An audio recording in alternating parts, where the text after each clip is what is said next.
Iddeċidejt mulej li ħajti rrid natik. Jien nofrilek li l-nifsi kif jien. Ħudni fidejk u għamel bija dak li trid. Kun int mulej is-sita ħajti. Hawn jien mulej, jien lesta li kwal kun ma trid. Hawn jien mulej, bimħabba kbira għalik. Hawn jien mulej, u ikmandani dak li trid. Hawn jien mulej, iddeċidejt.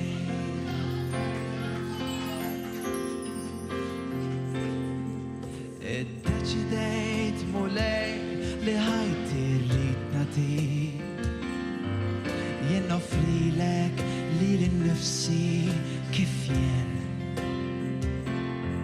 Ħudni fidejk u għamel bija dak li trid.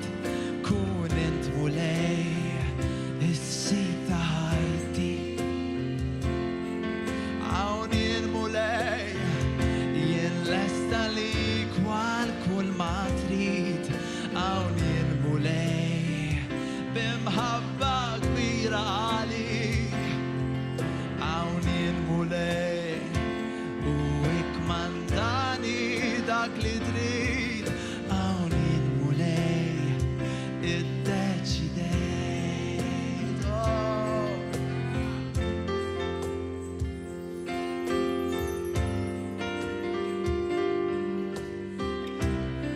Oh, Ġesu,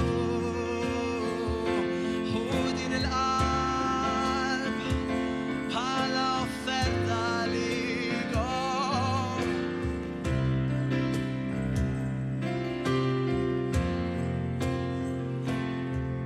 Iddeċidejt mulej li ħajti rrid natik.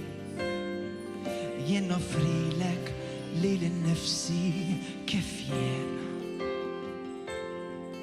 Ħudni fidejk u għamel bija dak li trid. Kun int mulej is-sita ħajti.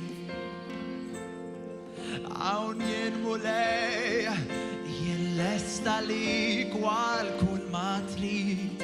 Hawn jien mulej, bimħabba kbira għalik. Hawn jien mulej, u ikmandani dak li trid. Hawn jien mulej, iddeċidejt. Hawn jien mulej, jien lesta li kwal kun ma trid. Hawn jien mulej, bimħabba kbira għalik. Hawn jien mulej, u ikmandani dak li trid. Hawn jien mulej, iddeċidejt.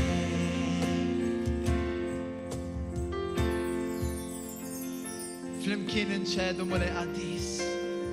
Inċedu ruħna għalik mulej. Spiritu qaddis, huwa aktar minn dan il-tempju. Huwa aktar Ġesu. Huwa aktar, hu kollox mulej qaddis. Kollox jew xejn mulej. Kollox jew xejn Ġesu.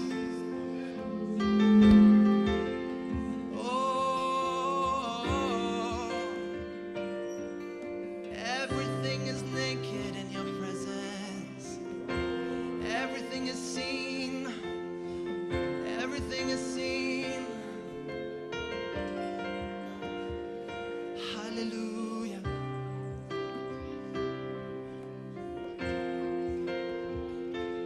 Lema nistaħbewx.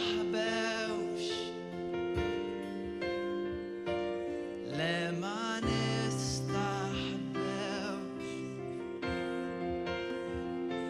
Għax inta l-amħabba kompassjoni sejħenna l-għandek.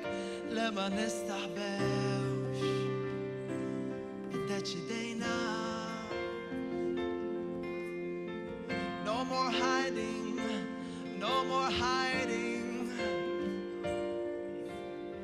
everything is seen in your presence. No more hiding. You are love. You are love. Compassion and tender mercies.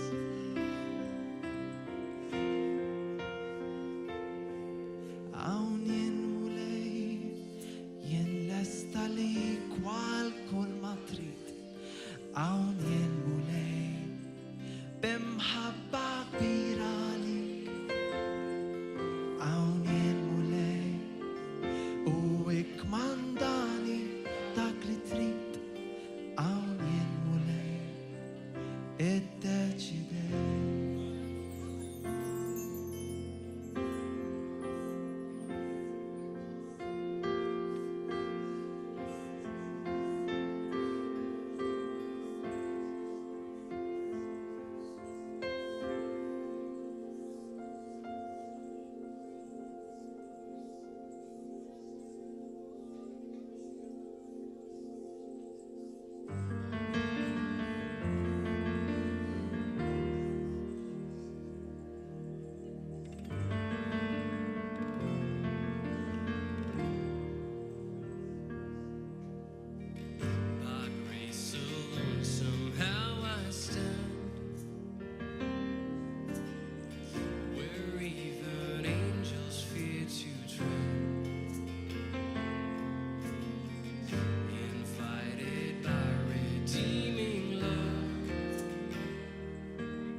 on, everybody, lift up your voices. Let us worship. Let's continue to worship the Lord. Come on, everybody. kulħadd jolli leħnu lejn mulej, imu lil mulej hawnhekk. Hallelujah.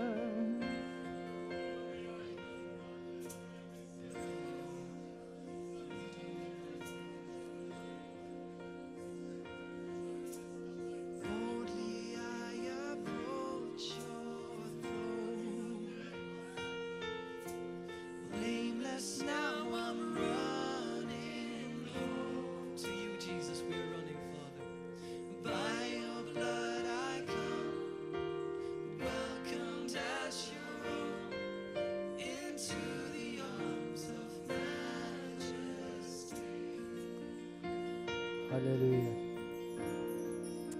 Thank you, Lord. Thank you, Father. Come on, let's just worship. If you pray in the Spirit, just worship God in the Spirit right now. So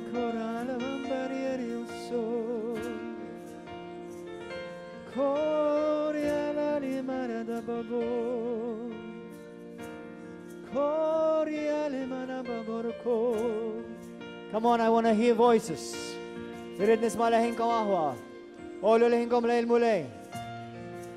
Raise your voices.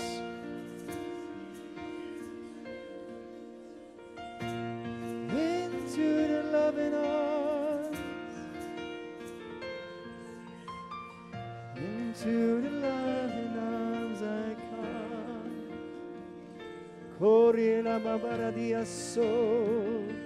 Concentrate right now. Just concentrate. Get into the spirit of worship. ادخل في spirit دعيمة بحالسة.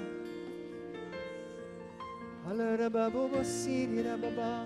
سكورنا لما بريريا بوسو دراماماي.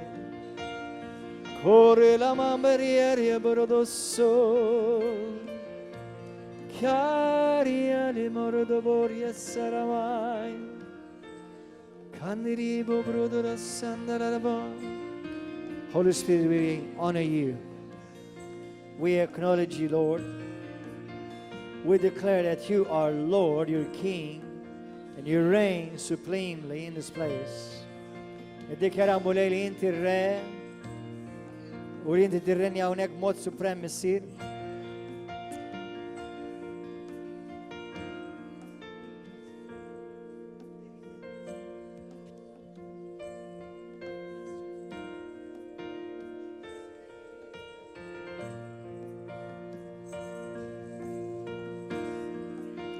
This is not a spectators event. This is time for us as a church to worship God together.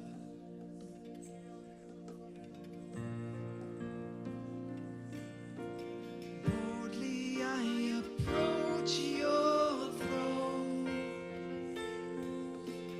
Blameless now I'm running home. By your blood I come. Welcomed as your own into the arms of majesty. By your blood I come. By your blood I come, welcomed as your own into the arms of majesty. Into the arms of majesty. Father God, Messi Adis, ringraziamo Leila. Ringraziamo per la presenza di Akamole. Ringraziamo Gesù. Spirito Santo, Leila ed hawnhekk biex nisimgħu l-kelma tiegħek. Ipprepara lilna l-poplu tiegħek mulej biex nkunu diklarusa li inti xħaqlek mulej Ġesu. Kellem il-poplu tiegħek hawn mulej. Trasformana bil-kelma tiegħek u l-Ispiritu Qaddis tiegħek. Kisser minn fuqna dak kollu li mhux ġej minnek mulej. Dak kollu li ma joġobx lilek jew inikket l-Ispiritu tiegħek. Kissru minn fuq ħajjitna mulej, minn qalbna. Illum aħna lejla mulej nonoraw id-dem Qaddis tiegħek li inti xeritna lejna. nonaraw il-preżenza tiegħek mulej. Grazzi Ġesu. Come on, let's just pray in the Holy Ghost for a while. Just enter the presence of God. And let's pray. Let us intercede. And intercede bil-Spiritu. Sondaria la mambria roba bara di asso. Shora la bria dobo corina la mandria bocol. Salamandro bocorina la mandria socco. Siria babrodo tarabala di asso diria di sa. Search our hearts, O God. Search our hearts, O Lord. Fittax mulej lubtana mulej għallu qalbna tkun pura u safja u d-dimek. Socorina mambria dodosso. Jesus, my Lord and my God.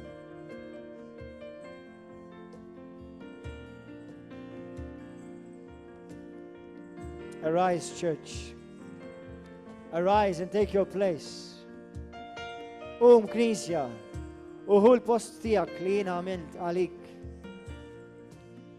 Sambria baboru kopirina la majrisso. Coria la maria baboru dolomon. Caramandrio bobranina mandoro dolomondria sa. Holy Spirit flow.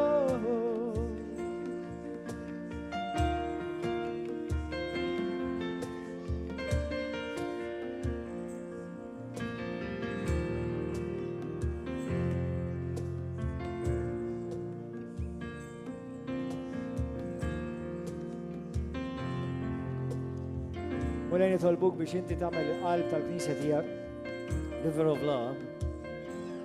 U l-Knisja tiegħek f'Malta, dawk kollha li huma tiegħek verament. Għatina qalb waħda, ħsieb wieħed, fema waħda.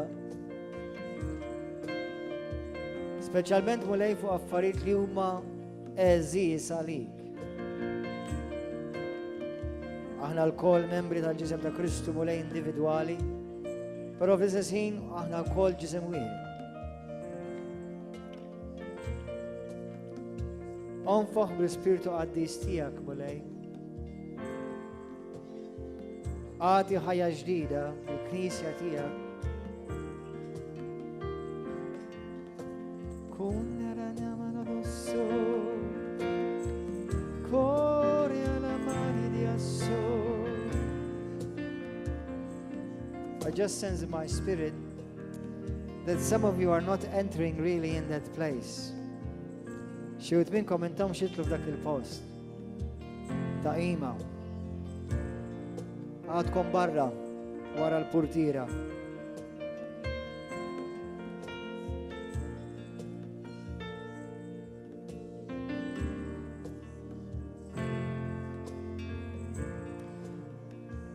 Grazie Gesù.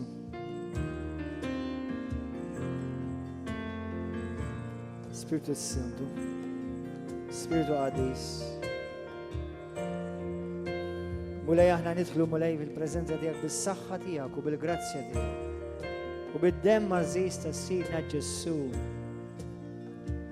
Kondarja babarodonna sa. Korja la mandria dobo sondora la mai. Korja la mandria baborobora la mambria di osso. I want to hear voices worshiping the Lord. Yarabalabodoko. Soria la mandria bocoro la mandria dobo. Solo bobradia babari da laboro do la mandria so. Flow, river flow. Sombria d'aria bobori di labaro doloroso. Jesus, thank you for your presence, O Lord. Thank you for your tangible presence here. Our hearts are open, Lord. Qalbna miftuħa mulej U fej ma nafux kif niftħu qalbna, orina int mulej kif niftħu qalbna verament.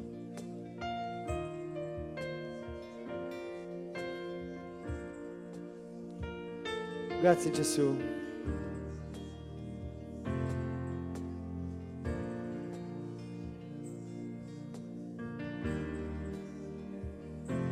Halleluja. Mulej nirringrazzjaw, kien nirringrazzjaw il-mulej ta' dem mażistijow, ta' salib li ġarra lina, tal-fejqan li u tana ta' salvazzjoni li u provdilna.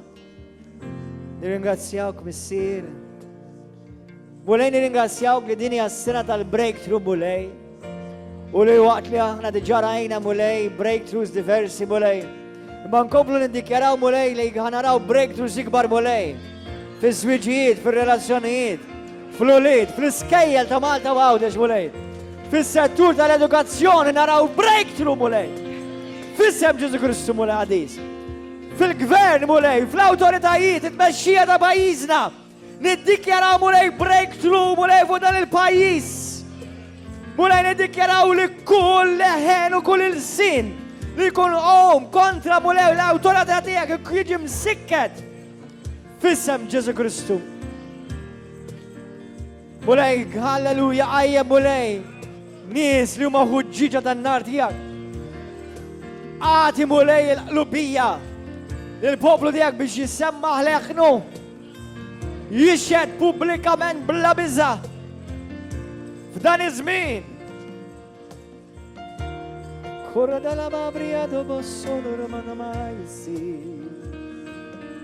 Socorro mambria salara babrore di si la mando robocchi della mai. Jesus. Mulejna lulek il-lahu amorna fosna. Dawk li ma jistax ikunu maħna l-lejla mulej. Jew għax għandhom it-tfal tagħhom morda. Jew għax huma l-ġenituri morda mulej. Nallhom lak mis-siq qaddis. U nibagħtu l-kelma qaddisa tiegħek biex dawn ifiqu. U nieħdu awtorità fuq kull spiritu ta' mart u infermità fuqhom f'isem Ġesu Kristu. U niddikjaraw mulej li l-fejqan tiegħek jiġi fuqhom. Iċċirkundawhom bl-imħabba u l-fidi. Niddikjaraw mulej li Ġesu dassew ġar il-mart kollu tagħhom u permezz tal-ġrieħi tiegħu letteralment huma mfejqa. Għalhekk ningrazzjawk mulej tal-fejqan iżur il-familji kollha ta' River of Love li għandhom bżonn il-fejqan bħalissa. L-uliedna mulej, il-ġenituri tagħna mulej, in-nanniet u t-sijiet u l-kuġini u qraba u ħbieb mulej. Grazzi mulej qaddis tal-qawwa tiegħek iżżur il-familji tagħna u d-djar tagħna. Fissem Ġesu Kristu. Anke mulej affarijiet li hemm fid-djar tagħna naturali li ma jonorawx lilek jiġu mkissra mulej, jiġu mneħħija mulej. Dawk l-affarijiet li ma jonorawx lilek jiġu halleluja mneħħija mulej f'isem Ġesu Kristu. Għati mulej il-biża tal-Ispiritu Qaddis tiegħek biex il-poplu tiegħek jimxi mulej bil-qlubija, bil-qudussija, bl-integrità, bil-imħabba ma' xulxin, bil-imħabba lejn l-arusa tiegħek il-Knisja, bil-imħabba verament qalb sinċira lejk mulej. U nirringrazzjawk li smajtna u hekk qed iseħħu jsir f'isem Ġesu Kristu ta' Nażaret. Halleluja.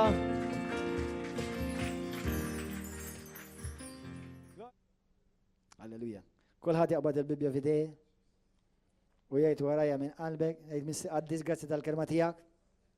Din hija kelma qaddisa, kelma eterna u kelma ħajja. Nemmen fiha minn Ġenesis tal-Apokalissi. Niddikjara li jien għandi dak kollu l-Bibja tgħid li jien għandi. Jien dak kollu l-Bibja tgħid li jien u llum jiena kapaċi għal dak kollu l-Bibja tgħid li jien kapaċi. Jiena lesni għall-kelma qaddisa tiegħek mulej u niddikjara li qatt qatt iktar ma nerġa' nkun l-istess iktar f'isem Ġesu Kristu ta' Nażaret. Halleluja. Amen. Glorja l-mulej. Poġġu bil-qiegħda malaj. Dan huwa t-tieni messaġġ fuq l-intimità mal-mulej. Intimità mal-mulej. Ħanaqralkom żewġ skritturi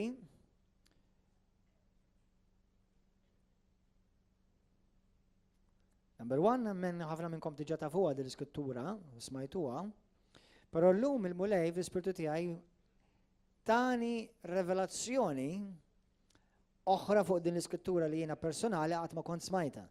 U meta ċċekkjajta tfisser eżattament dak l-Ispirtu Santu rrevelali fl-ispirtu tiegħi u biex tagħmilha iktar konferma waħda mit-translations, speċjalment il-Message Bible, jgħidha eżattament hekk. Issa ħanejdilkom għal xi ħanaseb. Number one, eżis aħu, intom kollu li intom ġodda jew intom ġodda l-lum l-ewwel darba u dak kollha intom għadkom fil-bidu fil-mixja tagħkom, moħħkom hawn. Il-mulej, naf li smajtu ħafna minnkom di imma tajjeb li tiftakruha. Il-mulej mhux reliġjon irid. Issa, ma għarx idħol fil-kompitu ta' xi tfisser reliġjon, imma ma l-ewwel fintuni xi jfisser reliġjon. U dak li ridkom tifhmuha xi tfisser dik. Dak li qed tifhmu intom. Alla ma jridx reliġjon. Alla ma ġiex biex iwaqqaf reliġjon. Alla ġi u bagħat il-libnu Ġesu biex ikollu relazzjoni individwa ma' kull membru ħaj fil-ġisem ta' Kristu. Jiġifieri miegħek illum Alla jetaw mhux kuntent li l-mara tiegħek għandha relazzjoni u int le. Il-mulej mhux kuntent li inti ir-raġel għandek relazzjoni mal-mulej tiġi l-fellowship u l-mara tgħidlek u hija mur il-fellowship ma jimpurtax baqsek imma li ħallini hawn. Il-mulej mhux hekk jixtieq. Il-mulej jrid relazzjoni ma' kull persuna minnkom. Il-mulej jixtieq isir jafek personali. Il-mulej jixtieq jkun jaf li int tafu personali. Fl-iskrittura f'Mattew kapitlu 7 ġimgħa l-oħra tkellimna fejn Ġesu din hija passaġġ popolarissimu naħseb ftit hawn Kristjani ta' kull livell spiritwali li ma jafuwix, fejn Ġesu jgħidlek li ħafna f'dak il-jum tal-ġudizzju meta jaslu qudiemhom ħajiftaħru kemm profetizzaw, jew pritkaw, jew xandruħ, jew evangelizzaw, anka fejqu u għamlu sinjali weġubiet fismu, u hu jgħidulhom jien ma nafkomx jew qatt ma kont nafkom. Morru minn qudiem intom li tagħmlu l-ħażen. Issa dik il-kelma tilkom il-ġimgħa l-oħra, il-kelma morru minn qudiem għax jiena qatt ma kont nafkom hija l-kelma ginosko li tfisser li tkun taf persuna personali intimu. Kulħadd jgħid intimu, b'intimità. Jiġifieri ħantikom eżempju ċar. F'Malta illum il-ġurnata jekk tgħid Gordon John Manche, ħafna nies ħajdulek iva nafu l-Gordon John Manche. Sewwa, però intom li tiġu regolari, nixxirku fl-imkien, intom tafuni wkoll. U mbagħad hemm il-livell ieħor, il-mara tiegħi tafni. Qed tifhmu? Il-kelma dejjem hija l-istess, nafu. Jew naf, jew naraf. Imma l-mulej ħafna Kristjani jafu lil Kristu bħalma ħafna li jaraw lili fuq television jafu lili. Jafu li jeżisti. Dik it-tip ta' għarfien xorta tintilef. Hello, għejdil dak taħdek. Jekk inti ma tafux intimament il-mulej, jekk inti m'għandekx intimità mal-mulej, inta dek ma tafux. Tiqafx, għejdlu biċ-ċoħra. U l-kbir għaddu ġej. Għax hu għadu ma jafx lilek. Alla, moħkom hawn. Alla jaf li inti teżisti. Meta twilit qal ara, da x'ġaħar, da min fejġi. Ups, issa, Ġesu, għaw ieħor, x'ħanamlu bih. Jaf li inti teżisti, jaf li ġejtu twilit fid-dinja. Imma ma jfissirx daqshekk li għandu intimità miegħek. Qed tifhmu? U ma jfissirx li inti għandek intimità miegħu. Jiġifieri inti tista' tiġi il-fellowship moħħkom hawn. Tista' tgħid li inti Kristjan. Ħanet oħra. Tista' tgħid li tammett adult. Ix-xarrab imbagħad tiġi biss. U qiegħed fit-triq tal-infern.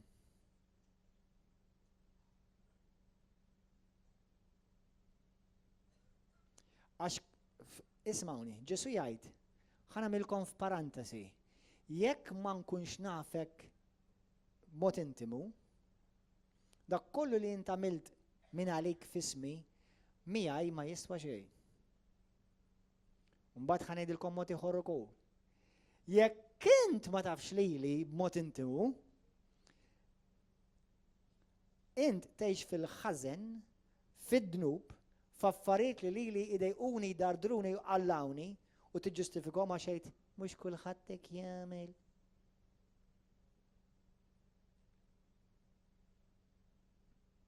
Għalhekk jgħixu fil-ħażen għaliex għax m'għandhomx intimità miegħu.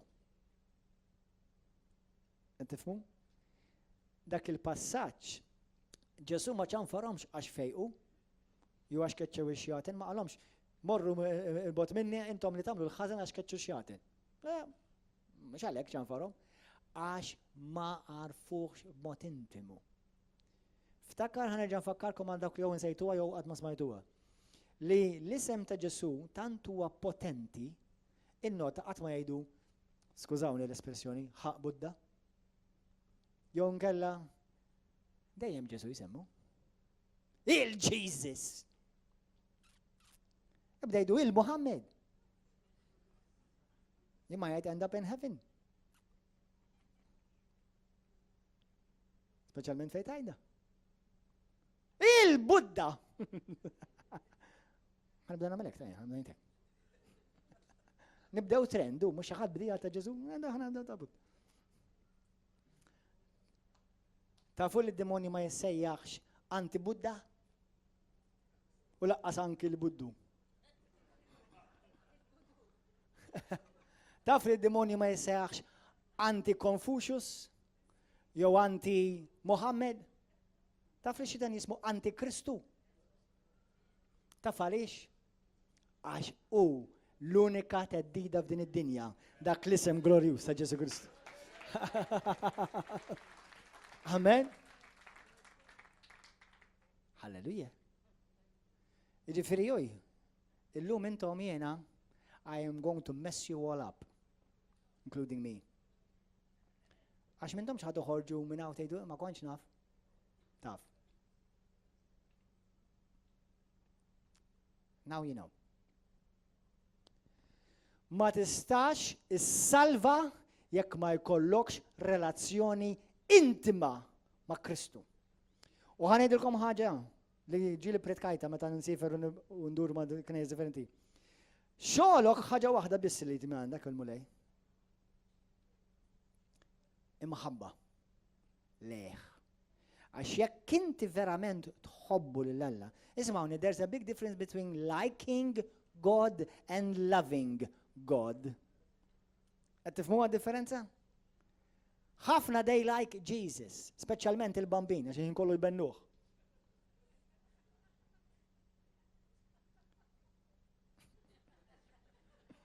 Amen?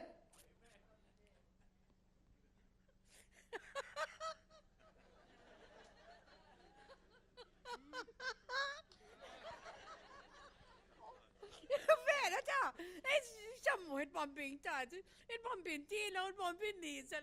Mbagħad meta jgħidaw bih ħaq.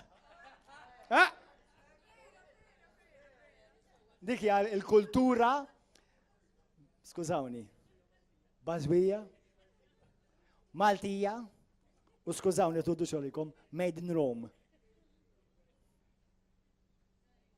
Għax meta inti għandek anka mexxejja reliġjużi ħlif bambin tila u bambin nieżel ma jgħidux. Għalmenu l-bnidem ta' triq fil-sens li ma jafx nifhimha. Ma meta għandek anka saċerdoti qassiżru anka fijiet ħlif bambi ma jżemmewx. Insomma, kemm darba semmejtilkom dik nispera li waslet u saret il-revelazzjoni issa. Halleluja. Anyway. Mela Ġesu huwa teddida f'dan id-dinja għad-demonju. Ġesu huwa r-risposta ma' din id-dinja. Ġesu huwa r-risposta mhux għad-dinja għalik. Ġesu huwa risposta għalija. Imma tista' tkun taf bih, tista' tkun għamilt il-kors, mort il-post u xajt it-t-shirt. U xorta ma tafux intimament. Tifhmu? Isimgħuni aħwa, jekk int hemm dnub, pornografija, kliem baxx, doppju sens, evazzjoni tat-taxxa vet minn da kollha l-affarijiet. U għadu mhux qed idejqek. Tiġix għandi pastor x'ħan nagħmel, qed ngħidlek. Mur u fittex il-mulej ħajkollok relazzjoni intima. Mal-ewwel tirrispondilek il-mulej x'għandek tagħmel. Għax il-bniedem, jekk inti ma jkollokx relazzjoni intima miegħu mal-mulej, dawn l-affarijiet ħatakkomodhom. Ma once l-Ispirtu Qaddis, għalhekk l-Ispirtu Santu, jammar fik dak kollu li Alla jobod tibda tobodu int. Jiena m'hemm bżonn ngħidlek isma' toqgħodx tara pornografija ta' jekk inti Kristjan. Jew isma' toqgħodx tiekol kull mara li tgħaddi quddiem minn fuq s'isfel u tagħmel porno f'moħħok dak il-ħin, jekk kien Kristjan. Kulħadd jafhom dawn l-affarijiet, m'hemm bżonn nippritkaħħomkom jien minn pulptu, għalkemm bħalissa mhux fuq il-pulptu jien. M'hemm bżonn il-bniedem jiena nemmen di u konvint minna. Fall in love with Jesus and you will live holy. Let's see. Ibda nħabbeb, mhux ħobb għax ibirkek, imma itħabbeb ma' Kristu, mhux ħobb il-Kristu, itħabbeb ma' Kristu. U għara jirnexxilek ma taħfirx. Ibda tħabbeb ma' Kristu u għara intix kapaċi toqgħod titkellem kontra l-pastor, kontra dak il-qassis. Aħna meta niġġudikaw l-emil u l-frott ħażin il-persuna ma tmissa qatt. U Kristjani by the way, please. Toqgħodux tattakkaw il-papiet u l-isqifijiet u biss. Ara jekk ikun hemm xi dottrina baħnana li mhux waħda jkun hemm roġmata, dik orajt eksponuha bil-kelma il-Bibja xtejtek u daw qed jgħidu hekk. Imma hemm differenza hemmhekk qed tiġġudika d-dottrina mhux il-persuna. U jiena u inti ma nistax immissu l-persuna l-ebda waħda minnhom. Qed tifhmu? Tal-ebda kamp. Imma jekk xi ħadd iġi jgħid li isma' jinnaf xi ħmerija u naf da xi ħmerijiet ħireġ bihom. Kunu nies ta' integrità. Tmissux il-persuna. Amen. Allura jiena u inti is-sejħa tagħna qabel meta l-mulej beda jkellimni fuq din il-messaġġ tal-intimità ftit snin ilu, qal li qabel ma tiżżewweġ inti issa dak kont arus u laqqas kont għadni miżżewweġ ovvja. Sewwa? Qal li qabel ma tiżżewweġ inti tittasal f'punt fejn il-mara tiegħek tħares lejha, issa jekk tgħidilix verbalment jew taħsbu dal-ħsieb, tgħid f'qalbek tgħid di mhux biss iktar il-mara li jiena lest li ngħix magħha, imma din hija l-mara li jien issa aktar minx lest li ngħix mingħajrha. U mbagħad tasal biex iżżewweġ, għax jiena nitkellem fin-natural, dates marrux ma' ta' nisa kelli. Dates kelli, mela ma kellix. Mhux ovvja. Marjella mhux li ħadha nitqajt magħha qorajt ħanżewweġha. It would be nice in a sense. Imma li inti toħroġ ma' tfajla tuħu kafe jew ma' ġufi tuħu kafe u titkellmu ma' fiha xejn ħażin. Kulħadd jaf x'għandu x'jagħmel, m'hemm bżonn noqgħod ngħidilkom jien. Tajjeb. Issa meta kont fid-dinja dik storja oħra. Imma il-frażi hija fall in love with Jesus and he does not have to constantly tell you what you're supposed to do. You will know what to do automatically. Tkun taf x'għandek tagħmel awtomatikament. Għaza saħwa, mingħajr relazzjoni intima mal-mulej simgħu niżir. Moħħkom hawn. L-Ispiritu Santu tkellimna. Mingħajr relazzjoni intima mal-mulej, il-Kristjaneżmu idardrek.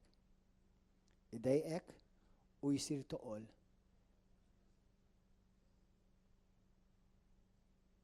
Isir burden. Kemm mitqila din il-mixja? Taf xejn l-Iskrittura fl-ewwel Ġwanni kapitlu 2?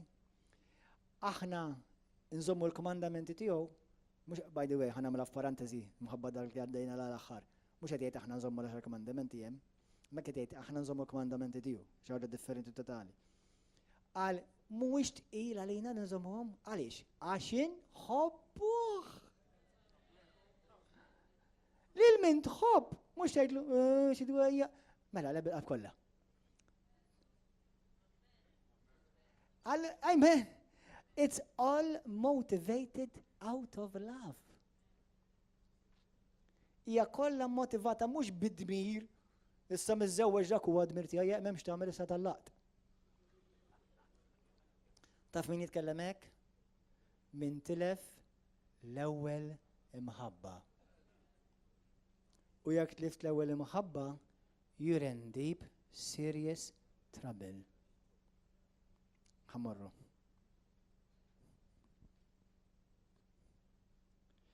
U ħankellem daqsxejn reali magħkom. F'daw il-messaġġi tal-intimità bil-fors ħajnitkellem ħafna bejn il-mara u r-raġel. Għax Pawli jgħid il-mara li tiġbaħ il-Knisja, ir-raġel li jiġbaħ il-Kristu u r-relazzjoni ta' bejn il-Knisja u Kristu għandha tkun bħal m'għandha tkun dan ir-raġel u l-mara. Issa, Kristu huwa perfett, jien minix. Kristu huwa perfett. Kristu qatt ma jkun qatt ma jiżbalja u qatt ma jista' jiżbalja. Issa żgur li le. U qed ngħid issa r-raġuni li fl-Iskrittura tgħidlek fil-Ktieb tal-Lut kapitlu 2 tgħidlek kien hemm żmien fejn seta' żbalja jekk kien irid għax kien attentat kellu tentazzjoni bħali u bħalek. Imma eleb tentazzjoni u ma dinibx. Issa m'għandux iktar tentazzjoni għax Alla ma jistax jiġi tentat. Sakemm kien fil-ġisem kellu tentazzjonijiet. Qed tifhem? Halleluja. Isimgħuni. Fl-Apokalissi kapitlu 2 qed taqbdu xi ħaġa ħwa. Vers 1. Lill-anġlu tal-Knisja li hemm f'Efesu iktiblu hekk. Dan jgħidlek dak li għandu s-seba' kwiekeb f'idu l-leminija, dak li jimxi fost is-seba' kandelebri tad-deb. Jien naf l-opri tiegħek u l-kedet li tieħu u s-sabar tiegħek. Naf li int li l-ħżiena ma tiflaħx għal-jom. U la stħarriġt lil dawk li jriduha ta' apostli bla ma huma imma sibtom għarriqa. Naf li stabart u ġarabt ħafna minħabba f'ismi u għadek ma jgħidx. Din xi ħaġa tajba. Imma kontra tiegħek għandi li int ħallejt, abbandonajt, jew inkella waqajt minn dik l-imħabba li kontu rejt fil-bidu. Ħantikom xi jfisser dan il-kapitlu. Sissa. Isimgħuni, ħantikom eżempju, ħantikom kif jinstema dan il-passaġġ. Mokkoma. Jiena miżżewweġ, koppja miż-żewġin. Iż-żewġu, il-biċċa kbira li niżżewġu naf jien almenu speċjalment ħajda Kristjani. Jiżżewġu u ħafna minnhom ikunu jiżżewġu malajr għax ma jixtiequx jaqgħu fid-nub. U għandhom raġun hemm punt fuq dik, għalkemm għandek tagħmel preparazzjoni tajbin. Imma mela l-ewwel dħalt b'ħafna żelu b'nar baqbaq sewwa għax inti ma tixtieq tidneb allura qed tirreserva lilek innifsek biex inti tibqa' bursa żwieġ u hekk għandu jkun. Sewwa issa. Però x'ġara? Għadda żmien, pereżempju, nintaqa' ħafna maħħadi, irġiel, b'mod ġenerali. Isma' ħi jiena ħobba tal-mara, immur il-xogħol, nġibilha l-paga, mhux imħabba dik. Sena ftit, inti meta tżewwġta hekk għartlek ara, mmur xogħol ġib il-paga u niżżewġu. Il-mara, lejna nħobbu tar-raġel tiegħi, isma' kif ma nħobbux, insajjallu naddilu mhux imħabba dik. Le mhix imħabba. Il-fattiga tista' tagħmel l-istess ħaġa. Ommok tista' tagħmel l-istess ħaġa. Il-ħbieb tiegħek jistgħu jagħmlu l-istess ħaġa. Int ma żewwix biex tgħaddilek il-qmiż għalkemm tista' jkun parti mill-affarijiet li l-mara toffri biex tagħmilek. Għalkemm jiena nħobb ngħaddihom jien il-qomos. Hemm ħafna affarijiet tan-nisa nħobb nagħmilhom jiena. U waħda mir-raġunijiet għax jiena pittma u għamilt ħafna snin ngħix waħdi. Imma insomma, dik hija, imma dak xi ħaġa bejnietkom, imma xi ġifieri. Għax inti mara ta' żwieġ mhux biss l-opri trid minn għandha. Irġiel għandkom idea għal xiex ħadd iżżewġu din il-mara biex tgħaddilkom il-qmiż. Fil-każ niftaħ service ta' dmudija u bdew ngħaddilkom jien. Raġel, inti għalfej ta' eżawix dik il-mara? Biex sajjallek? Le. You are married because you are passionately in love. Għas xsibt fuq il-ħadida tal-modija? U laqqas fuq l-ikel, int li l-retti kol ma l-ikel. Mbat wara ġit f-sensik, inti ħassajja li tejt. Jow ħana. Hello? Anybody home? Am I speaking home language? Sawa? Mux għalek iż-żawisht. Pastor, id-dajaqt waħdi, għax marriċ naddil mis waħdi iktar zibli waħda. Nella kien torraġbi. Pastor, sibli mara, għax għandi bżon segretarja, għan iż-żawġa. Nella xini? Inti orrajt siħbi. Le. Ma pastor, hemm wara. U ġennint wara. U kull meta nara nitħolni. U jibda għaduli ħafna frifet. U l-mara ratek. U bdiet tħoss ħafna frifet u teċtixtila u nizel. Sawa? U intom bdejtu tuħorġu fl-imkien. Sawa? U ħadd kafe mhux biżejjed. Għal xej il-xorta bilaċċ għadni.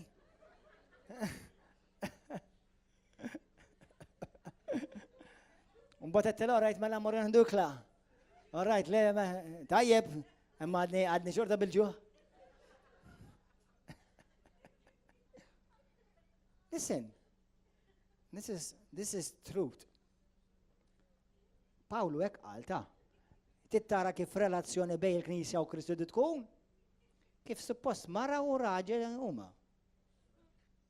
U il-biċċa xogħol aħwa. Tista' tkun koppja miż-żewġin għadhom taħt l-aħt saqaf, imma tilfu dik il-passionate love, dik li maħabba passjonanti. U ħanejdilkom ħaġa. I'm going to give you some bad news. Meta tibda tkun ħafna fl-imkien, tibda tidħol il-for grantedness u l-familjarità. U toqtollok f'żwieġ waqt li tgħixu fl-imkien fl-istess dar. Pass inti mhux fuq l-intimata mal-mulej, ara ġejja. Tibda tiġi l-fellowship. Tibda tikol il-kelma. Tibda tagħmel il-courses u issa ġiet rutina. Illum il-fellowship. Ħanpoġġi d-dejt ma' parti għax hekk suppost. Ħanaħfer għax hekk suppost. Ħalli ma jitkellim żejjed għax hekk suppost. U minn relazzjoni tali saret ritwal. U għalla jgħidina ma mhux għandik iż-żewġ hekk lilek. Jiena mhux għalik ġej. Jiena mhux għall-opri tiegħek ġej. Jiena ġej għalik. Għadek taħraq għalija. Ilek tiġi l-Knisja, ilek taqra l-Bibja tajjeb. Imma issa taf x'għamilt irreplejsjajt li tkun taf fuqi ma xi darba int kont taf lili. Irreplejsjajtu. Allura inti għalhekk ħafna l-mulej ħafna drabi, il-mulej juża ħafna żgħar fil-mulej. Ġilina tajtuha? Ġilina tajtu kemm il-mulej jużhom iż-żgħar fil-mulej? Meta jkunu għadhom fil-biddu żelużi, ħaġġieġa u rridu jibħu din id-dinja kollha l-mulej, twaqfuhomx. Li għamlulhom huwa bl-imħabba iggwidawhom daqsxejn. Għax meta jkun hemm ħafna żelu mingħajr wisdom jibdew jafġu u jagħmlu anke naqra ħsara. Imma qalbhom tkun għalihom. They're hot for Jesus. Those who have grown cold hang out with the young ones. Hang out with those who are still hot. Għamilla ma dawk li għadhom ħuġġieġa. Mhux saru tiġġieġa. Għantafu? U jiena wint sew fi żwieġ sopranaturali bejna u Kristu. U sew fi żwieġ naturali bejnek jew il-mara, jew bejnek u żewġek, tidu tibqgħu ħodd. U ħanejlek, meta tibdew titgħallmu li hemm obbligi, li hemm responsabilità, kull darba jikol mill-hotness Kien kol darba jikol mid-baqbiq li kellek. Issa sekk issa miż-żewġ iżem żewġ nissaparaw, issa daqshekk id-dmir irridu nagħmlu dmirna. U tlifna l-passjoni. Taf kemm hawn żwieġiedek? Bżuzz. Id-divorzjati miż-żewġin taħt l-istess saqa. It's a sad reality. It's a sad reality. U ħanejdilkom mhuwiex faċli. Ma tistax tgħid ħankun passionate illum. Taħdem biex il-passjoni iżomma. Għaliex? X'għamlek passionate fil-bidu? Għax di laqartlek x'għandha education. Laqartlek jekk hux tajba fit-tisjir, inti rajt, ħassejt, għamilta magħha u rid tikkollha jew rid tiklu. Ridtu tiklu xulxin insomma. U Alla qal għal dawk it-tip ta' nies dawk għandhom jiżżewġu. Imma jekk ma tħobbux il-xulxin bħal hekk, tiżżewġux. Mela Ġessu ma jafx li dak li qed jitlob minnek huwa proprju dak li qed jitlob għalih. Jekk inti raġel u Alla jtik jixtieq ħadik mara taħraq. Għalik, tridek, tħobbok miġnuna warajk. Ġessu xiri. Mara Kristjani jaħarqu. Mġinen wara. Intimità ma' Ġesu Kristu. U ħanilkom ħaġa ħwa. Dan il-passaġġ nisimgħu għax tgħid. Bl-Ingliż tgħid hekk isimgħuha. Vers 4. Fil-King James, jew New King James tgħid hekk. Nevertheless, I have this against you, that you have left your first love. Jonkella, tgħid you have fallen from your first love. Isimgħu għax tgħid fil-message. Fil-message. Tgħid hekk ara. But you walked away from your first love. Why? What's going on with you anyway? Ismaħħa xini tgħid, isma'wa. Do you have any idea how you have fallen? You have fallen a Lucifer fall. Fil-ktib ta' Eżajija, kapitlu 14, vers 12, Alla jgħid lil Luċifru li xi darba kien id-dawl madwar it-tron talla b'intimità tal-ġen, mbagħad Alla jgħidlu how you have fallen, O Lucifer. Kif waqajt Luċifru? L-Iskrittura tgħid bħalma waqa' Luċifru, hekk waqgħu dawk bl-istess tip ta' waqa' dawk li m'għandhomx iktar ħeġġa ta' maħabba u intimità lejn Kristu. U bħalma intilef Luċifru, hemm il-periklu li tintilef int. Hello? Kontu tafu għadik? Hija l-istess espressjoni eżatt fil-Bibja. Kristjani waqgħu bħalma waqa' Luċifru. Intom għaliex aħna ngħidu waqa' fid-dnub dak? X'inhi? Qatt ma ngħidu tella fid-dnub. He fell into sin. Xi tfisser? Fell from what? Kien hemm mument fejn kien ħuġġiġa nar b'imħabba lejn Kristu. Imma issa waqa'. Isma'w xi ħaġa interessanti. Il-blalen, ġili rajtu balloons dawk li jkollhom offa kbira u jitilgħu fl-ajru. Taf biex jitellgħuhom fl-ajra? Bin-nar! Taf kif iniżluhom? Jibdew baxx-in-nar. Kaf kif ħatola int malla? B'mod passjonanti u ħuġġiġa bin-nar tal-Ispiritu Santu. Jekk qed tħossok nieżel, iċċekkja l-fjamma. Oda attent. Għodu attenti. L-istess ħaġa li Kristu jgħid lill-Knisja tiegħu li actually fl-opri kienu tajba. Fl-opri? Imma fl-imħabba issa saret dmir. Issa immur il-Knisja, immur il-fellowship, għax issa ek suppost. Għalek dak li qal hija Kieran, għal id-deċ ma mhix kwistjoni ta' flus, hija kwistjoni kemm tħobb l-Alla. Qalbek kollha. X'qal Ġesu l-ikbar kmandamentu? Li inti tmur il-Knisja di għal akbar kmandament. Li inti titgħammed dan huwa l-akbar kmandament. Għadni kemm għamiltu kwa messaġġ. Li aħna bħala Knisja rridu nixxierku jekk kien ġenwin. Għax jekk ma intix ġenwin m'intix ħad ixxierek. Imma x'għala? Dan huwa l-ikbar kmandament. Li tħobb l-Alla. Qalbek kollha. B'ġismek kollu. B'moħħok kollu, with all of your mind, with all of your strength, and with all of your heart. Xiri Ġesu? Xiri Alla? Ma tbiddel xejn. L-istess. Tħobbu qalbek kollha. Tiftakru meta ġew fuqu? Nisajdilkom il-passaġġi? Għax diġà ta' fuqu ta' fejn huma daw. F'Mark 12:30.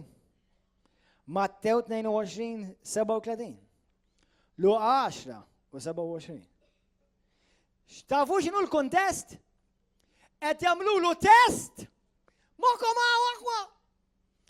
Qed jagħmlulu test il-Ġesu fuq li hu l-ikbar kmandament u l-iktar importanti. Qed jagħmlulu test biex jaraw jekk hux verament jaf il-kmandament u jimxiex magħhom. Mbagħad jiġi wieħed fuq u jgħidlu Mallem, għajdina x'inhu l-ikbar kmandament?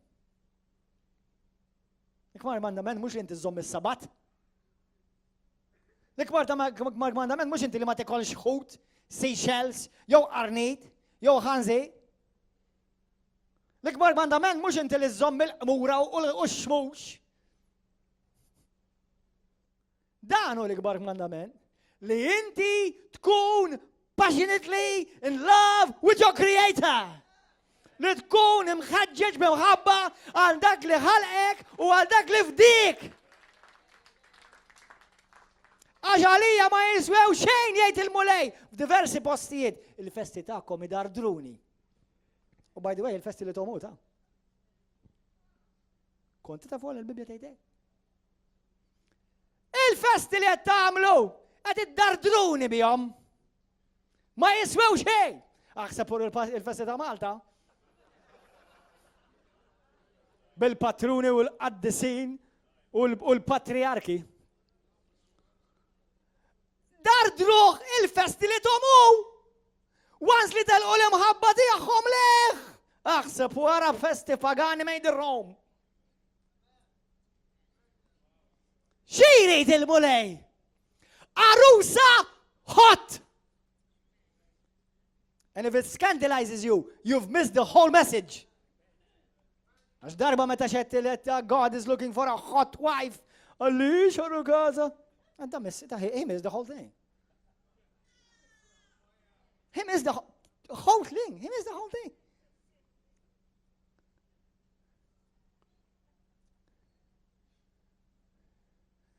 Il-bulej jikellem il-poplu il-lingwa li l-poplu jifmu. Me? Dak il-mulej jikellem. Kulħadd jifhimha hot wife. Għaw xaħat minnkom ma tifhimix. Jew hot husband. Raġel li inti ħerqana li li tkun miegħu u tiddejjaq titlaq minn ħdejh. Mhux x'inha dispiċċa di? Kemm id-dowment?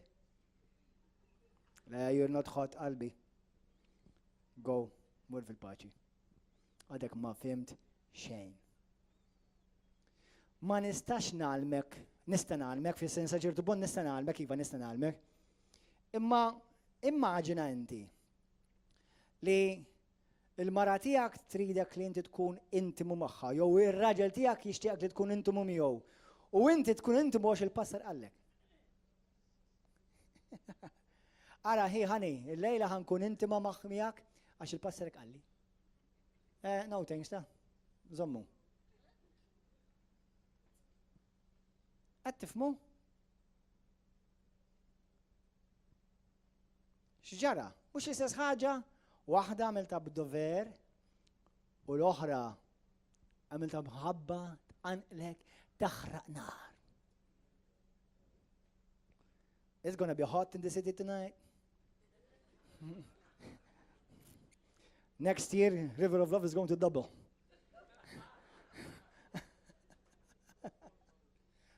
Only for married people, please. Hallelujah. Amen? Hallelujah. Qed tifhmu xi ħaġa ħwa. Jekk inti tħobb l-ewwel, inti mbagħad taġixxi kif suppost. Imma jekk tipprova taġixxi mingħajr ma tħobb, tispiċċa tobgħod il dak li qed taġixxi sew miegħu. What? Ara, ħanamluha fuq in-natural, ħalli tifhmuni kollha.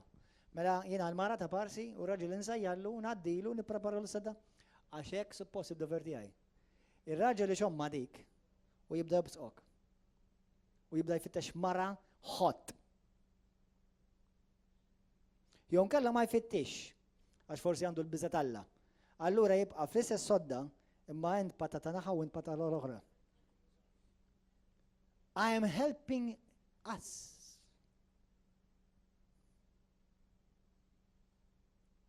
Intom li għandkom arajjes tgħidu dilu qed ma tiġri li prophecy, it will happen for sure.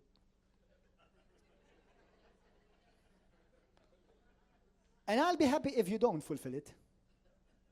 But I'm going to guarantee you the temptation is going to come. Instantly you get married.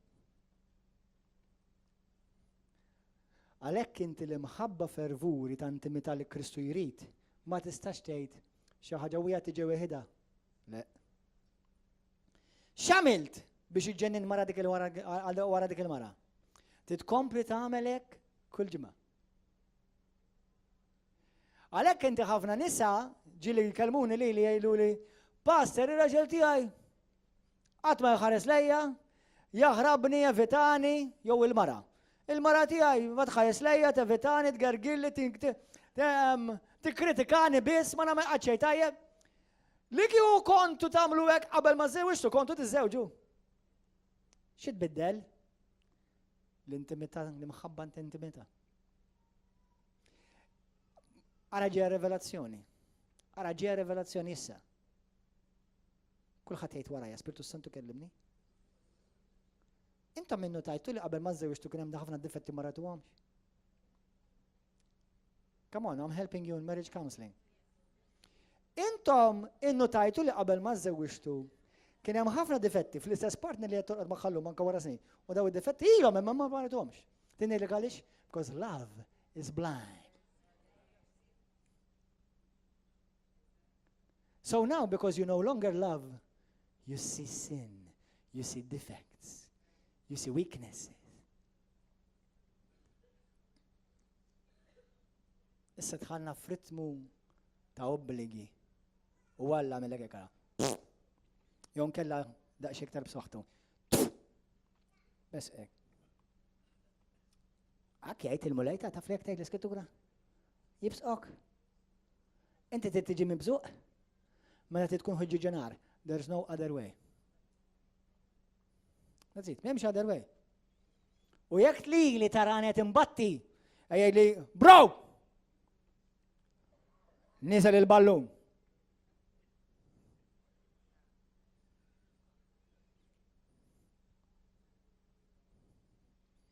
Nibża jien li dan il-ministeru li Alla fdali jisir ritwal. Isiru b'obbligu.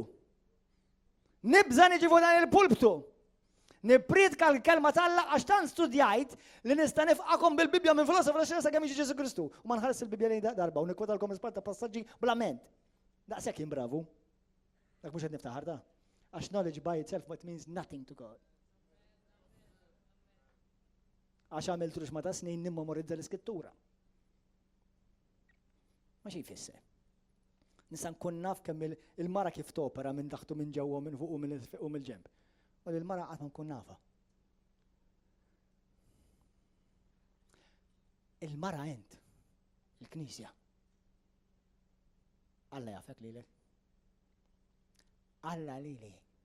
Il-Gordon John manxe. Mux il-doktor, apostle, il-profetu u whatever da. Gordon, my son. Where is your love? You used to love me. Kien hemm żmien ma konx titqaf minuta li tkun fil-preżenza tiegħek. X'ġarali? You're taking me for granted? Drajtni? Kif tħossok meta xi ħadd jidrak u jibda jieħdok for granted? Qalbek tuġak.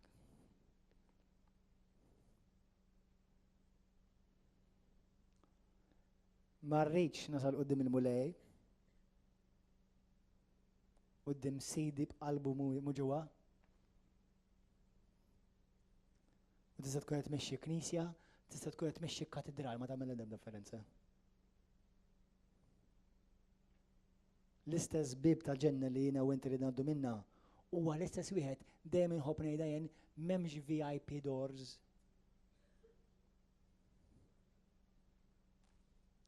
Imma rridu ngħaddu minn dak il-ġenna, minn dak il-bib, ħuġġiġa nar. Mara taqbad, knisja, ħajja, ma nistax ngħix mingħajrek iktar. That's not my prayer for you, that's my prayer for me. You pray your own prayer. Tifmuha. But don't worry, the rest will follow easily and automatically. Amen.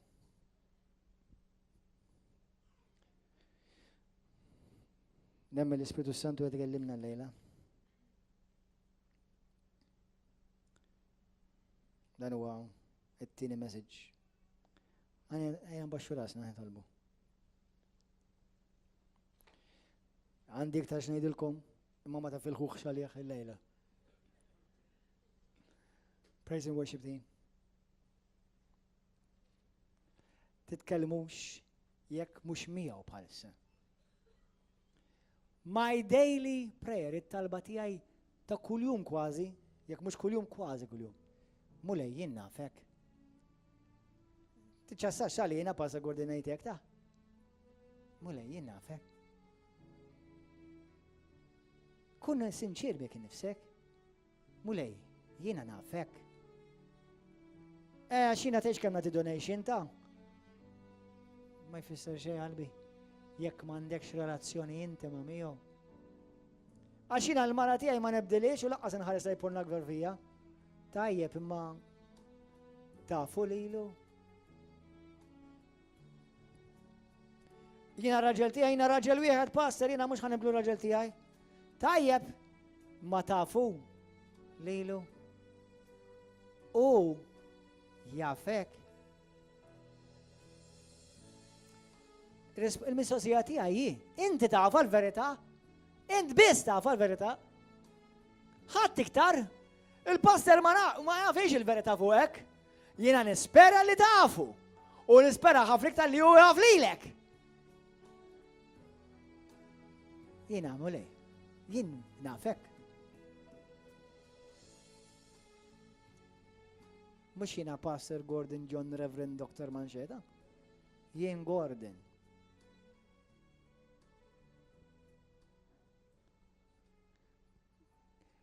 Nista' nagħmel il-ġid u ma nkunx nafu iva. Tista' tagħmel ħafna ġid u xorta ma tkunx tafu. Di ħafna minn nies ma fid-dinja ma jfhmuhiex ta'. Jaħsbu lax tagħmel karità u tagħmel opri tajba daqshekk inti tajjeb u talla. Lati jista' jagħmel ħafna opri tajba iktar mill Kristjan jekk irid.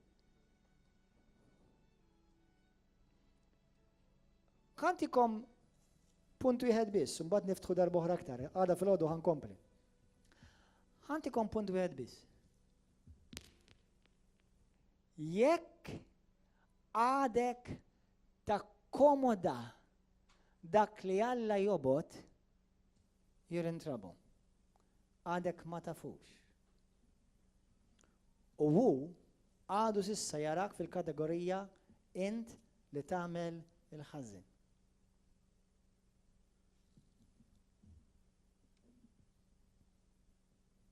Tox ġidejli, imma li maħjar taħ, u dawk ħafna għarem minn nies ma jena passer, inti għandak u għed mill-aħjar membri għawnek, tax jena tex kienu minn raġel tajjeb, għal-ħruq. Mux jena li narak tajjeb għal-kem nistanara fil-frott. Int, tafu. U jafek. Dak li dejja lilu. Lilek idejqek ukoll. U ħanejt xi ħaġa spunżar malajr. Alla ma jdejqux il-karnival ta'. Mhux il-karnival ta' frari dejqu l-mulej, il-karnival ta' matul il-ġimgħa. Li tagħmel mal-mara, mar-raġel, meta dak il-karnival li tagħmel quddiem l-uliet tiegħek, dak idejqu l-karnival. Dak il-karnival Alla jobbarrija. Il-karnival tal-belt li tfal tilbishom xi kostum sakemm inti x'tidneb mhux qed idejqu l-Alla ta'. Imma l-ipokrezija li jina nejtina Kristjan, mbagħad kif nidħol id-daret nikol il-kulħadd, nirrabja, niddaj nitkellem ħażin pastas, noqtlok il-nifdek, noqtlok naqsmek. Illa. Imma jima mhux il-karnival ta'? Ilek tgħixu l-karnival int.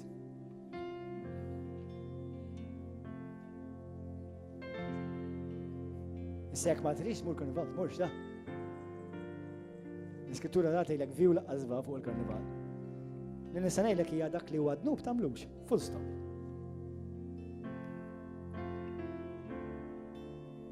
Amen. Baxxu raskom u titkellmu ma' ħadd ħlif mal-Ispiritu Santu.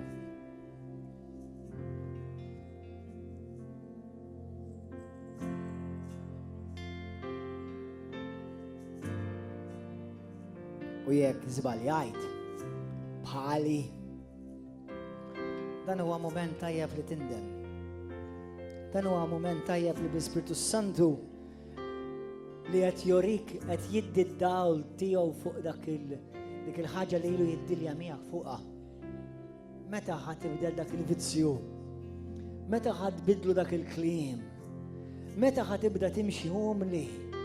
Meta ħadd issir kontabbli? Meta ħadd iqaf tgħid x'inha r-raġel li rrid jien isir? Meta ħad għaftajta xina l-mara u jina hawnhekk li kontrolla d-dara xina nkun hawn l-iktar. Meta ħanoqgħod nuża ħafna teddid, meta ħanieqaf nużaw dak it-teddid. Alla tisma' kollox u jara kollox. U qed jgħidlek ibni. U attent. Għax qed tgħix fil-ħażen. Binti, u attent. Għax għadek qed tinxi l-ħajja li lilek titfalek ruħek fl-infin. Jekk tgħid li inti tiegħi ixxennaq għalija. U għalkemm naf li m'intix perfett, imma ħallini naħdem fik. Ħalli l-Ispiritu tiegħi jonfoħ fik u iqaf għamel l-iskużi jgħid il-mulej għax jinna. U anka int taf li m'hemm skużi. Issa taf. Imma jekk tobdi u bħalma dejt l-iskrittura Alla mhux irisibek able għax nobody is able. Alla jrid isibek willing. Tkun trid. Dik hija xi ħaġa li wetta lil mara tiegħi jiena u mnalla wettiela għax kemm għamilt frejjeġ. Għettila jiena minix ħanwedek li ħankun perfect. Ovvjament kienet taf. Għettila ma nwedek li nkun willing. U 11 sena ta' żwieġ wara, I remained willing. Għax inut li nagħmel skużi, għax jiena mhux qudiem il-mara tiegħi, jiena għandi l-kapaċità li jiena b'saħħti biżżejjed li nista' tagħti ċewwa lill-mara tiegħi u tex kemm inkun raġel.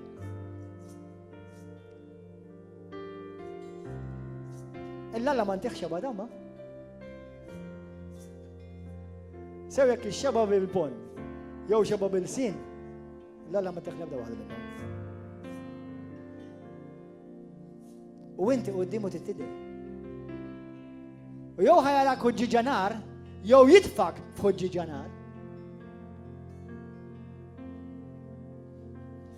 U l-povru jien li għandi pritka dal-messaġġ. Għax l-Iskrittura tgħid dawk li jxandru l-kelma jiġu ġudikati b'reqqa ħafna akbar. Povru jien. Ma nemmen li l-grazzja tal-mulej ma jħobbniex inqas milli jħobbnilkom, jħobbni daqskom. U nemmen li tin il-grazzja dak li pritka ngħixu għalkemm nisbalja wkoll. Imma tiġġustifikax l-iżbal. Tiskużax l-iżbal. Għax l-iżbal li tiskuża huwa l-iżbal li m'għandekx maħfra tiegħu u jkun dak il-kaġun ta' ruħek.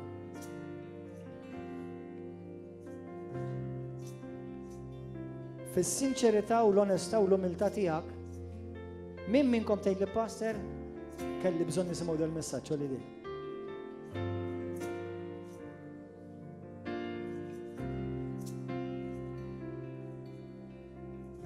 Kolla. Kolla.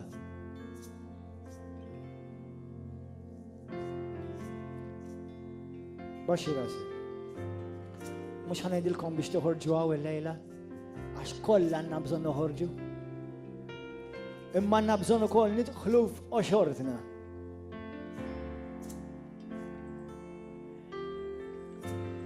Mara, irrispetta l-żewġek, onoraħ, għatih stima, u jekk jaġixxi ta' ċuċ, ħu paċenzja bih. Raġel, ħobb lil martek, onoraħ, jekk taġixxi ta' ċuċ, ftakar li int bħala, ħu paċenzja biha. Itlob għalija, itlob għalija. Itolbu għal xi. Għax dak li għandha bżonni huwa wkoll dak li għandek bżonni. Dak li għandu bżonnu huwa dak li għandek bżonni. Aħna għandna bżonn il-grazzja tal-Alla, allura jkun jaqblilna li natu minn dak li għandna bżonn ħalli qatt ma jaqaf jiġi moti lilna. Amen. Kulħadd jgħid it-talba sinċira minn qalbek warajja. Kulħadd jaqaf fejn inti u jitlob minn qalbek. Number one, ħanħallik ftit sekondi tirrifletti ftit. Ftit sekondi waħdek irrifletti.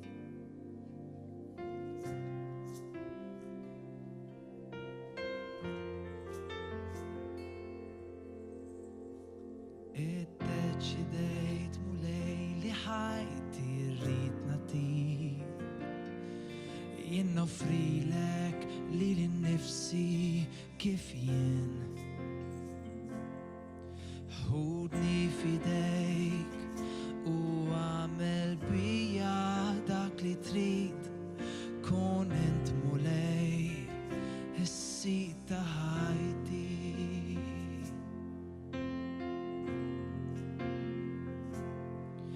Hawn jien mulej, jien lesta lik wal kull ma trid. Hawn jien mulej, b'imħabba kbira għalik. Hawn jien mulej, u hekk mandani dak li trid. Hawn jien mulej, iddeċidej. Itlob it-talba warajja minn qalbek. Daqs li kieku kienet l-aħħar talba ta' qabel ma tidher quddiem sidek. Ejda minn qalbek. Illu Abba missi. Grazzi tal-imħabba kbira li int ħabbejtni biha. Abba missi.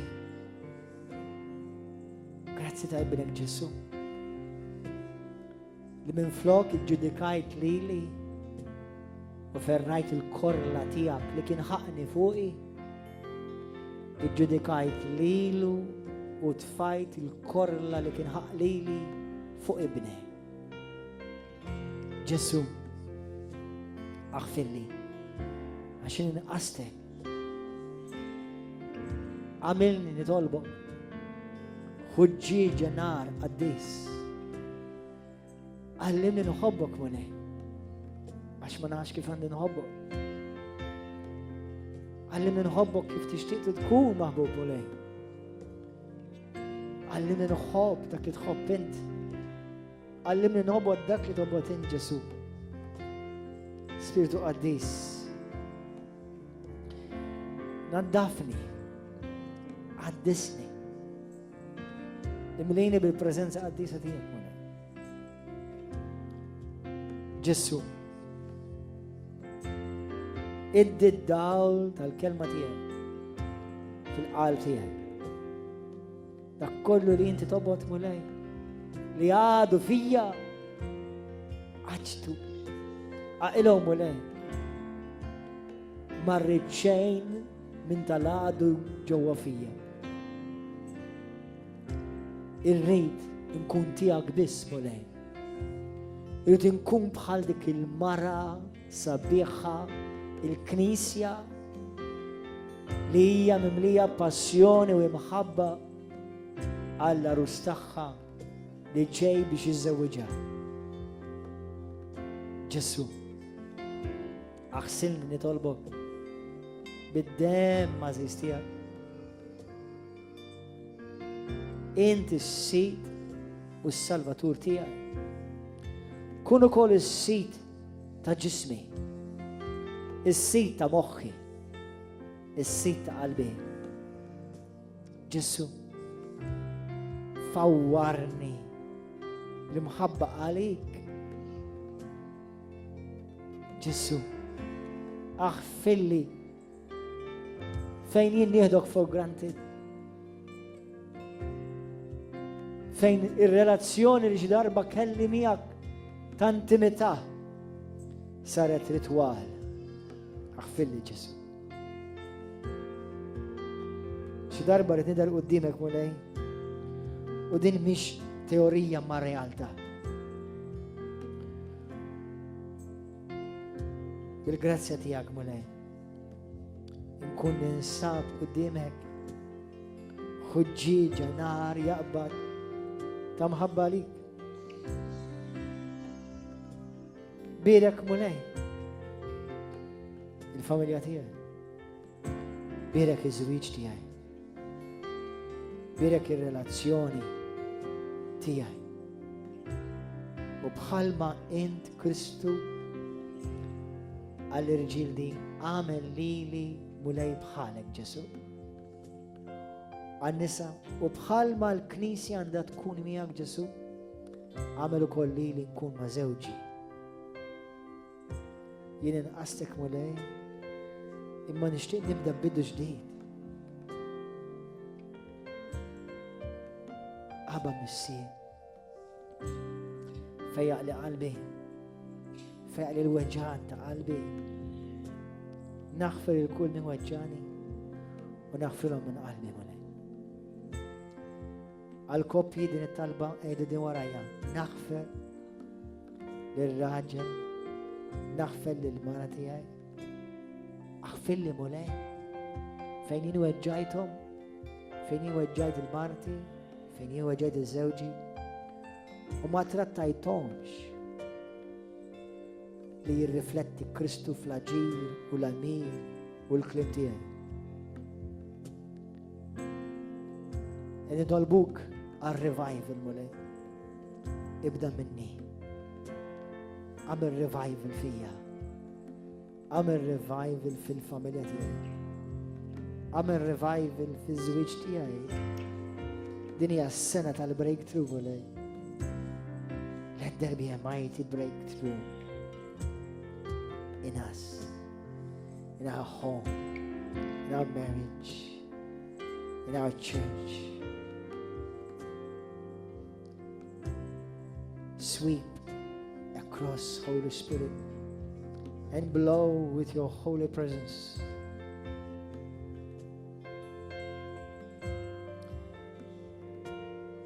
Missi għadis nitolbok għal kull wieħed waħda hawnhekk minna. U nibda minni mulej nitolbok bil-grazzja tiegħek li jien sal-aħħar tebtiba tajnejja fuq din id-dinja nibqa' ħuġġiġa nar għalik mulej. Bedni u bedna minn kull tip ta' for grantedness lejk. Bedna mulej milli nidħlu f'xi darba f'ritwalizmu, reliġjon u ninsew l-ewwel imħabba tiegħi. La tħallix in-nar tiegħi inemnem u jonqos. La tħallini xnaqa bħalma waqa' Luċifru.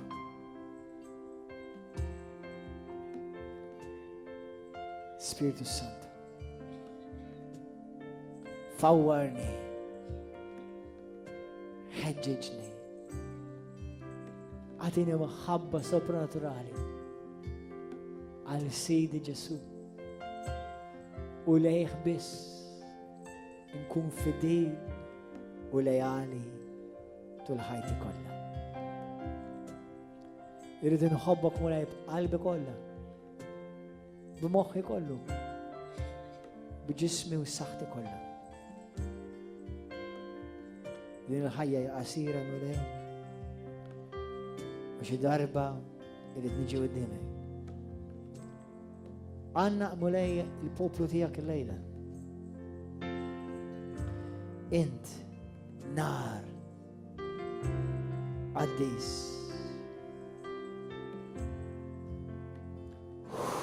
Għanfa mulej fuq il-poplu.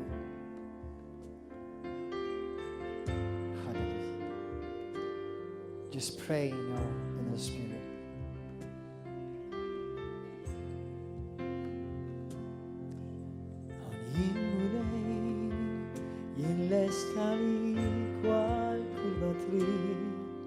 Għawnin mulej bimħabba kbira li. Għawnin mulej Amen. Għawnin mulej ideċide. Come on everybody, let's all sing. Jien lesta li Kwal kull ma trid għawnin mulej bimħabba kbira li. Għawnin mulej wikmandani dak trid. Għawnin mulej jiddeċidej. Kurida bassa kandera da basso. Diane, in my spirit I had a word for you. Kelli kelma l-mulej. Il-mulej jara il-fedeltà tiegħek u jara l-lealtà tiegħek. U ġej żmien mhux fil-bogħod ħafna fejn il-mulej ħajamel affarijiet bik li huma ħafna ikbar minn dak li tista' timmaġina. Il-mulej ħajpoġġik f'pożizzjoni u sitwazzjonijiet u anke ma' żewġek u mal-familja tiegħek. L-affarijiet li għad irid nagħmel jien jgħid il-mulej huma ħafna ogħla mill-immaġinazzjonijiet kbar tiegħek. Għax int onorajt lili jgħid il-mulej. Jien nora lilek u nolli l-isem tiegħek dan il-pajjiż biex inti wkoll tolli l-isem ta' ibni Ġesu. Halleluja. Għaw brother hawnhekk il-lejla.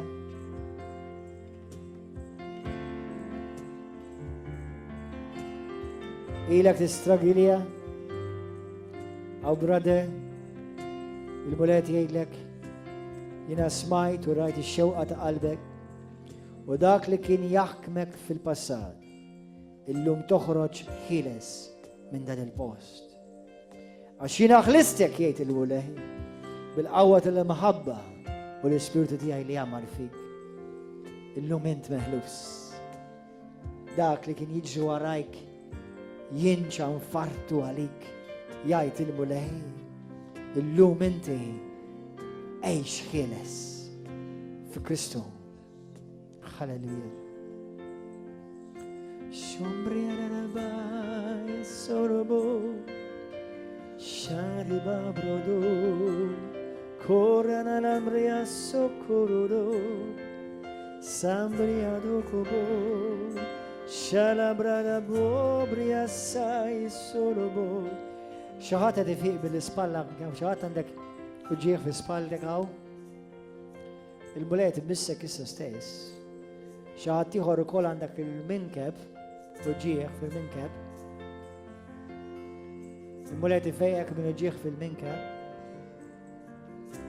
Għak tiċċaqlaq l-spalla tijak, tiċċekja dik il-persona li għandek l-uġieħ fil-minkeb, il-mulet kif fejqek issa stess. Corria la manaba brodisi. Halleluja raba dosso corra miraba. L-spiritu, ħos l-spiritu tijaj, xaħat li kellek u kol bħal nerf miġbut minnon o kaldarek. Xaħat li għandek nerf miġbut minnon o kaldarek. Il-mulej fejqek jissa stess. You just been healed now. Minnu ma dak il-nis li l-mulej t-miss issa bħalissa. Fejn dik il-persuna li għadek kien minn spallek, fejn inti? Fejn inti li għadek kien spallek? Your shoulder have just been healed. Your elbow, somebody's elbow just been healed. And a ligament pulled, you've pulled a ligament between your head and your back. You've been healed. Xaħat għaddu kif fiq sa stess, solidek, min inti? Halleluja. Gloria al-mulej. One, min iktar. Min iktar, halleluja, olidejkom, min iktar. Kellek x'kellek. U mallek kollu, halleluja, l-ġieħ f'darek mallek kollu. Grazie Ġesu, min iktar, xaħat tiħor. Xaħat tiħor li kellek muskolu mġebbet, min għandu muskolu mġebbet? Inti? Aha. Aha. U issa. Mux għat nħossa xej. Gloria al Ġesu. Thank you, Lord. Olli dek, u ringrazzja l-mulej, halleluja. Gloria li lek mulej għadis. Thank you, Father.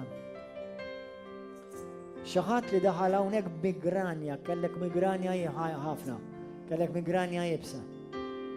Għadak il-mulej għadu kif missek minn migranja, kellek migranja uġieħ ta' ras kbira.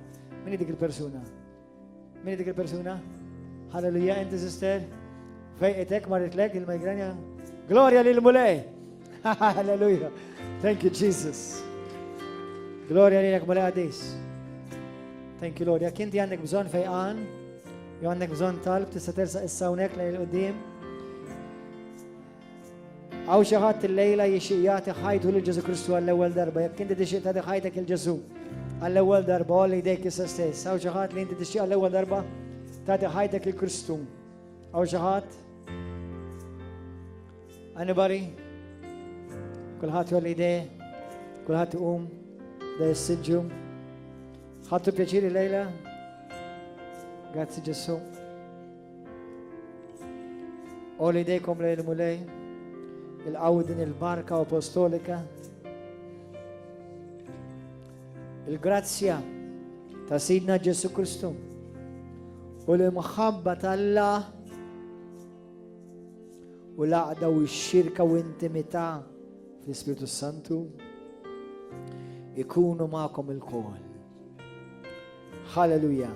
Narawkom għada fil-ħodu fl-10.